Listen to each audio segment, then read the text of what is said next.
te noonu mu nekk lamp yoon wi ca kaw ca kanam rek yàlla na yàgg. ñoom it yokk rek ak ndam waaw yokk ca kaw ca kanam. ñu séntu leen fi ñuy séntu télévision yi mag yi ak rajo yi mag yi. ay ndokk nag ba maam Cheikh Fall amee mbay yàpp boppam léegi ndax lamp moo dégg rek maam Cheikh Fall. yàlla ngeen gën a leer yàlla ngeen gën a yokk. ni ñu séenee lamp Fall. waaw lamp yoon wi rek yàlla na leer nañ mi rek parce que maam Cheikh Ibrahima mi tax ñu di kër ko. salaamaaleykum mbokki internet yi ñu ngi leen nuyuwaat baax a baax te di leen ziarewaat tey ñu ngi fii tey bundu kër Serigne Cheikh Fall borom Bawar fas yéene leen jël liggéey bi doole Cheikh Ibrahima.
jëlal ma leer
Sama woo ma ko.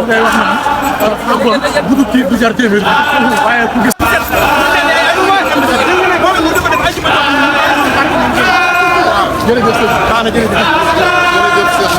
jërëjëf Fall si Moustapha moo doon yëkkati kàddu yooyu waaye ku gis liggéey bi gis mbooloo mi waaye gis tamit addiya yi nga xam ne Serigne Cheikh Fall borom Mbawar la ko see boole tey mu nekk dernier suuru weeru koor muy nekk ay nag mu nekk li mu nagu takku ñu boole ko si di ko jëbalaat ki fi nekk Cheikh Amadou Serigne Touba di Cheikh Amadou Mountakha Mbacké xam ne li maam Cheikh Fall doon wax naan doom ku yokkul yaa wàññi waaye Serigne Cheikh Fall borom Mbawar moom daa yokk waaye wàññiwul dara kon nañ ko ñaar rek saa borom gën ko fi bàyyi ak mboolem njaboot gi ak mboolem talibé yi mu am dem liggéey bi si doole Cheikh Fall ñu gën leen fee bàyyi Serigne Cheikh Fall borom Mbawar yàgg fi lool si Mountakha yàgg fi lool ñu yàgg koy yët barke Serigne Sow barke Serigne Touba